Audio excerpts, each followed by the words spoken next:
असद और फातिमा बाज़ार से अपने घर की तरफ जा रहे थे। जैसे ही वह घर के पास पहुंचते हैं तो देखते हैं कि उनके घर से इम्तियाज़ नाम का एक व्यक्ति निकल रहा था, और वह जब उसको देखते हैं तो उनके चेहरे पे दहशत साफ नज़र आती है। वह टेंशन में आ जाते हैं। इधर इम्तियाज़ मुस्कुराता हुआ धीरे से उनके घर के बाहर से निकल जाता है, और इधर असद और फातिमा दोनों ही बहुत तेज़ी से अपने घर की तरफ जाते हैं, और जाके अंदर का नज़ारा देखते हैं तो बहुत ही हकबक रह जाते हैं उनके। वो बहुत ही रोने लगते हैं, और क्योंकि वहाँ पे जो उनकी बहन होती है वह पलंग पे लेटी रहती है, और उनके कपड़े भी अस्त व्यस्त लगते हैं। उनको देख के ऐसा लग रहा था, साफ लग रहा था कि उसकी बहन के साथ कुछ गलत हुआ है। दोस्तों, ये इम्तियाज़ नाम का व्यक्ति पहली बार असद के परिवार के महिलाओं के साथ ऐसा काम नहीं किया था। उसने इसके पहले भी असद की पत्नी के साथ काफ़ी 3 महीने तक उसका रेप किया था। उसके बाद जब देखता है कि वह घर में अकेली थी, उसकी बहन, उसका भी वह रेप करके जा चुका था, मगर दोनों चाह कर भी उसका कुछ नहीं बिगाड़ पा रहे थे, उसके ख़िलाफ़ कोई एक्शन नहीं ले पा रहे थे। दोस्तों, कौन था ये इम्तियाज़ जो बार बार असद के परिवार की महिलाओं का शोषण कर रहा था, और उसकी बीवी और उसके बहनों का उसने बलात्कार किया था, रेप किया था, दुष्कर्म किया था, और चाह कर भी असद उसके ख़िलाफ़ कोई कार्रवाई नहीं कर पा रहा था। तो दोस्तों, इस कहानी को पूरा जानने के लिए वीडियो को अंत तक ज़रूर देखिएगा। अगर आपने अभी तक चैनल को सब्सक्राइब नहीं किया तो सब्सक्राइब कर लीजिएगा, और लाइक करना मत भूलिएगा। तो चलिए शुरू करते हैं। दोस्तों, आज की सच्ची घटना जो है ये पश्चिम बंगाल के एक शहर होता है, एक जगह होती है, इसका नाम हसनाबाद होता है, वहाँ की है। पति का नाम असद था और पत्नी का नाम फातिमा था। दोनों की शादी 5 साल पहले 2021 के पहले यानी 2015-16 में हो चुकी थी, और 2021 का जब समय आता है उस समय कोविड का जो दौर चल रहा था, उसी में ये घटना होती है। दोनों, ये जो असद था ये सब्ज़ी बेचने का काम करता था, क्योंकि जब कोविड आया था तो उसमें अच्छे अच्छे बिजनेसमैन का बिज़नेस चौपट हो गया था, तो ये तो छोटा मोटा दुकानदार था, इसका भी बिज़नेस चौपट हो गया था। इसके परिवार में इसकी पत्नी के अलावा एक बहन भी थी और माँ भी थी, जो अक्सर बीमार रहा करती थी। तो जब इसका कोविड आया तो इसका धंधा चौपट हो गया। या सब्ज़ी का कारोबार करता था, वह कारोबार भी ठप हो गया, ठीक से चल नहीं पा रहा था, जिसकी वजह से यह टेंशन में रहने लगा। और इसकी माँ भी बीमार रहती थी, जिसकी वजह से दवाई का ख़र्चा अलग था, और दूसरे घर का ख़र्चा था, जिसकी वजह से ये बहुत परेशान रहता था। सोचता था कि कहीं से कर्ज़ा मिल जाए तो फिर से एक नया बिजनेस स्टार्ट करूं, मगर उसे कर्ज़ा नहीं मिल पा रहा, कर्ज़ा मिल नहीं पा रहा था। तो उसने ढूंढते ढूंढते एक छोटी सी नौकरी ढूंढ ली। वह दूसरी जगह पे जाके वो सेल्समैन का काम करने लगा, मगर उससे भी उसका घर का ख़र्चा जो था ठीक से चल नहीं पा रहा था, जिसकी वजह से वो बहुत परेशान रहता था। एक दिन क्या होता है कि उसका एक दोस्त होता है ज़ुबैर, उसके पास आता है, और जब देखता है कि असद बड़ा टेंशन में है तो वह से पूछता है, क्या बात है असद, क्या टेंशन में हो? तो वह उसे पूरी कहानी बताता है कि घर की आर्थिक स्थिति बहुत ख़राब हो गई है कोविड के बाद, जिसकी वजह से हमारा बिजनेस भी चौपट हो गया, और जो ये धंधा है फिर से मैं शुरू करना चाहता हूँ, मगर उसके लिए पैसा नहीं है। दूसरी तरफ वह जो नौकरी करता है उससे भी ठीक ठाक घर का ख़र्चा नहीं चल पाता है। वह नौकरी छोड़ के फिर से एक नया कारोबार, वही सब्ज़ी वाला काम शुरू करना चाहता था, मगर उसके पास पूंजी नहीं थी। तो ज़ुबैर कहता है, असद भाई, टेंशन लेने की कोई ज़रूरत नहीं है, मैं एक आदमी को जानता हूँ जो ब्याज पे पैसे देता है, मैं आपको उसके पास से ले चलता हूँ, तो हो सकता है वो आपको पैसा दे दे। तो असद तैयार हो जाता है। असद को ये ज़ुबैर नाम का जो लड़का था, उसका दोस्त था, वो लेके पहुँच जाता है इम्तियाज़ नाम के आदमी के घर में। और इम्तियाज़ नाम का जो आदमी होता है बहुत ही दबंग टाइप का होता है, वह गुंडे पाले रहता है और ब्याज पे पैसा देता है।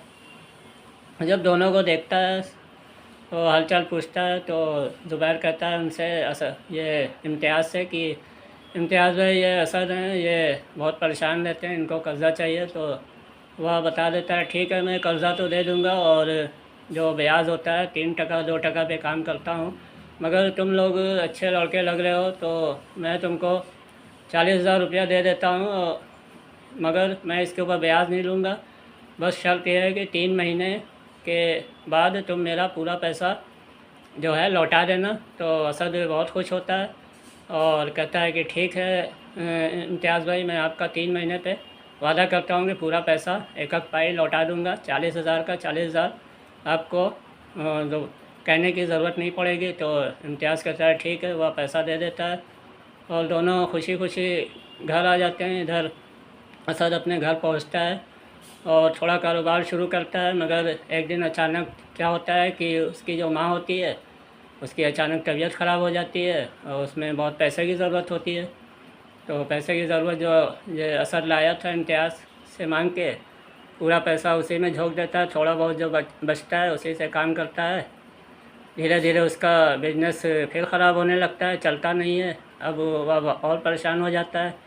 इधर टाइम भी गुजर जाता है, 3 महीना हो जाता है और 3 महीने के बाद जब इम्तियाज़ फ़ोन करता है कि मेरा पैसा कब मिलेगा, 3 महीना हो गया है, तो असद कहता है हाँ इम्तियाज़ भाई कल दे दूँगा, वह परसों दे दूँगा। ऐसे ही कर कर के 1 महीना और गुजर जाता है और असद टेंशन में रहता है। अब इम्तियाज़ का फ़ोन भी नहीं उठाता है और ना उसके पास से मिलने जाता है, तो इम्तियाज़ बहुत टेंशन में आ जाता है। एक दिन की बात है, असद और फ़ातिमा एक दिन बाज़ार में गए थे और जब बाज़ार में जाते हैं तो वहाँ जो ये इम्तियाज़ के जो आदमी होते हैं वो असद और फ़ातिमा को देख लेते हैं और उनको पकड़ के तुरंत इम्तियाज़ के पास ले आते हैं। और इम्तियाज़ जब उनको देखता है तो बहुत ही गुस्से में उन्हें गाली बकने लगता है, अपशब्द बोलने लगता है और उनसे कहता है कि अगर तूने आज मेरा पैसा वापस नहीं किया तो आज मैं तुझे यहाँ से जाने नहीं दूँगा, ना ही तेरी पत्नी को यहाँ से जाने दूँगा। यह सुन के उसकी पत्नी डर जाती है और अपने चेहरे से नकाब हटाती है। जैसे ही वह नकाब हटाती है तो इम्तियाज़ उसे देखता ही रह जाता है, क्योंकि वह बहुत ही खूबसूरत थी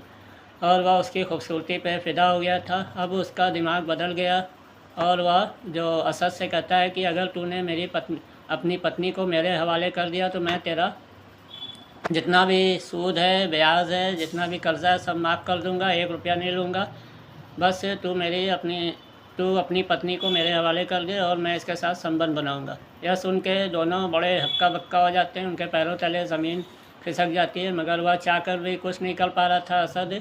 उसके पास इसके अपनी पत्नी को इम्तियाज़ के हवाले करने के अलावा कोई ऑप्शन नहीं था। वह और इम्तियाज़ उसे उसकी पत्नी को खींच के अपने कमरे में ले जाता है और उसके नकाब उतार के उसके सारे कपड़े एक एक करके फेंक देता है, उतार देता है। और वह फ़ातिमा जो उसकी पत्नी थी हाथ जोड़ती है, पैर जोड़ती है, मिन्नतें करती है, मगर वह उसकी एक नहीं सुनता। वह रोने लगती है, उसकी चीखें पूरे कमरे में गूंज रही। जब उसका मन भर जाता है तो फ़ातिमा को वह छोड़ देता है और अपने पति के साथ दोनों चले जाते हैं। दोनों बहुत ही सदमे में होते हैं और घर पे आके कुछ भी नहीं बोलते हैं और 3 दिन ऐसे ही गुजर जाता है। 3 दिन के बाद एक दिन फिर इम्तियाज़ का फ़ोन आ जाता है और वह असद से कहता है, अपने पैसे का तकाज़ा करने लगता है। जब वह सुनता है कि पैसे का तकाज़ा कर रहा है असद, इम्तियाज़ उससे फिर से, तो वह उससे कहता है आपने तो कहा था कि अगर मेरी पत्नी मेरे हवाले कर दोगे तो मैं तुम्हारा सारा कर्ज़ा माफ़ कर दूँगा, ये क्या कह रहे हो। तो वह अपनी बात से मुकर जाता है इम्तियाज़ और कहता है कि अगर तूने मेरी या तो पैसा दे दे या तो अपनी पत्नी को मेरे पास से भेज दे। अब तेरे पास से इसके अलावा और कोई चारा ही नहीं बचा है। और वह मना करता है असद कि अब ऐसा नहीं होगा, मैं अपनी पत्नी को नहीं भेजूँगा ना, और मैं आपके पैसे लौटा दूँगा। तो वह जो इम्तियाज़ होता है उसमें उसको एक वीडियो क्लिप भेज देता है जिसमें साफ उसकी पत्नी का चेहरा नज़र आता है, वह संबंध बनाते हुए नज़र आती है, मगर इम्तियाज़ का जो चेहरा था वह नज़र नहीं आ रहा था। और उसे धमकी देता है कि अगर तूने अपनी पत्नी को नहीं भेजा तो मैं वीडियो को वायरल कर दूंगा और पूरे शहर में तेरी बदनामी कर दूंगा। यह सुन के वह डर जाता है और मजबूरी में उसकी पत्नी को फिर से इम्तियाज़ के घर जाना होता है। अब यह रोज़ का सिलसिला हो गया था। धीरे धीरे टाइम बीतता जाता है, करीब 4 महीने बीत जाते हैं और 4 महीने लगातार इम्तियाज़ उसकी पत्नी का शोषण कर रहा था, उसके साथ बलात्कार कर रहा था, रेप कर रहा था, मगर वह चाह कर भी कुछ नहीं कर पा रहे थे। कभी वह उसके घर चला जाता था तो कभी उसकी पत्नी उसके घर चली जाती थी। यह सिलसिला लगातार चल रहा था। एक दिन की बात है कि दोनों बाज़ार गए थे और उसकी माँ भी पड़ोस में कहीं गई थी और वह घर पे अकेली थी। उसकी बहन एक होती है, उसकी उम्र 18 साल होती है, उसका नाम जायदा होता है, घर पे अकेली थी। इम्तियाज़ जब आता है तो उसकी बहन को देख के उसका मन में बुरे ख्याल आने लगते हैं और वह जायदा के साथ भी दुष्कर्म करने का प्रयास करता है। जायदा इसका विरोध करती है मगर वह नहीं मानता है, उसके हाथ पैर बांध देता है और बांध के ज़बरदस्ती चाकू निकाल लेता है। चाकू की नोक पे उसके साथ बलात्कार करता है, उसके एक एक कपड़े धीरे धीरे करके उतार देता है और अंदर से लॉक कर लेता है, दरवाज़ा बंद कर लेता है। अब उसकी आवाज़ें बाहर नहीं जा पा रही थी, उसके मुंह भी दबा देता है और ज़ोरदार तरीके से, भयानक तरीके से उसका रेप करता है कि उसकी हालत ख़राब हो जाती है। करीब 2 घंटा हो जाता है। जब उसका मन भर जाता है तो अपने सारे कपड़े पहन के घर से बाहर निकल जाता है और जैसे ही घर से बाहर निकलता है तो बाज़ार से आते हुए उसकी जो असद और उसकी पत्नी जो थी वह उसे देख लेती है, मगर वह उसे रोक नहीं पाती और दोनों कुछ नहीं कर पाते, उसके ख़िलाफ़ कोई एक्शन नहीं ले पाते। वह दौड़ के दोनों घर आते हैं और घर पे जब बहन का हालत देखते हैं तो बहुत परेशान हो जाते हैं और तीनों लिपट के आपस में रोने लगते हैं। फिर जो उसकी पत्नी होती है कहती है अब बहुत हो गया, अब मैं और जुल्म नहीं सहूँगी और मैं उसके अत्याचार नहीं सहूँगी, मुझे इसकी कंप्लेंट करना ही पड़ेगा पुलिस में। और दोनों पहुंच जाते हैं पुलिस थाने में। वहाँ पे पहले तो पुलिस कंप्लेंट लिखने से इनकार करती है, मना करती है, मगर क्योंकि थाने में उसके जो इम्तियाज़ था उसका बहुत असर था, वह वहाँ का दबंग आदमी था, गुंडा था, इसकी वजह से वह रिपोर्ट नहीं लिखते हैं। मगर फिर बाद में मीडिया में रिपोर्ट आ जाती है और जिसकी वजह से पुलिस को कंप्लेंट दर्ज करना पड़ता है। फिर वह उसके ख़िलाफ़ वारंट निकाल के उसको गिरफ़्तार कर लेती है। गिरफ़्तार करने के बाद जब थाने लाती है, वहाँ पे दोनों पति पत्नी मौजूद थे। जब इम्तियाज़ उसको देखता है तो उनको धमकी देता है कि असद तूने बहुत ही बुरा किया, अब तेरी खैर नहीं, देख मैं तेरा क्या करता हूँ, मेरा कुछ नहीं तू बिगाड़ पाएगा। उसके बाद उसी रात जब दोनों घर जाते हैं तो उसके जो गुंडे होते हैं इम्तियाज़ के, उसके घर को जला देते हैं, सब कुछ जल भुन के राख हो जाता है। बड़ी मुश्किल से ये परिवार जो होता है अपनी जान बचा पाता है और असद और उसकी पत्नी और उसकी बहन और उसकी माँ तीनों घर से बाहर निकल आते हैं, सब कुछ जल के खाक हो जाता है।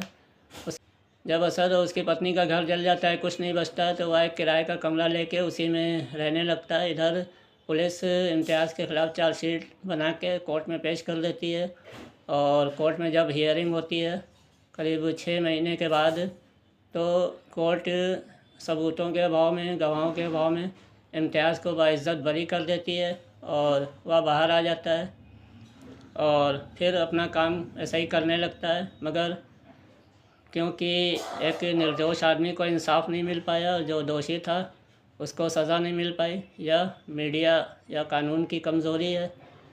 और आज भी जो इम्तियाज़ है वह उस इलाके में दबंगई कर रहा होगा, कोई ना कोई असद और उसकी बहन ज़ायदा को अपना शिकार बनाता रहा होगा। अब इस आज तो यह थी आज की सच्ची घटना पश्चिम बंगाल की, जिसे सुन के आपके रोंगटे खड़े हो गए होंगे। दोस्तों, यह कहानी से आपको क्या सबक मिला कमेंट बॉक्स में कमेंट करके ज़रूर लिखिएगा। चैनल को सब्सक्राइब कर लीजिएगा, लाइक कर लीजिएगा और आप जिस भी सिटी से हों उस सिटी का नाम लिखिए अपना और अपना नाम लिखिए। वीडियो के अंत में मैं आप सभी लोगों का नामों की घोषणा करूंगा, जिससे मुझे खुशी होगी, मोटिवेशन मिलेगा। मिलते हैं अगले वीडियो।